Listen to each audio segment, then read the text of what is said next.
Hello everybody. Today I will show you how to fix unable to install Scarlet app on iPhone or iPad. So here is the fix. The very first fix is to go to settings. After reaching settings, tap on general. Now tap on software update and search if there are any update available. Just simply update it. Now the second fix is to disconnect the VPN.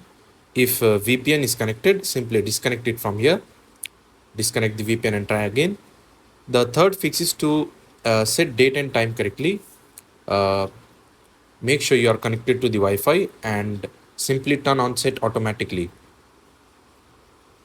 Now the last and final fix is to simply uninstall the app and install it again to see the changes. If still it is not working, the next fix is to turn off content and privacy restriction. Go to screen time and turn off content and privacy restriction from here.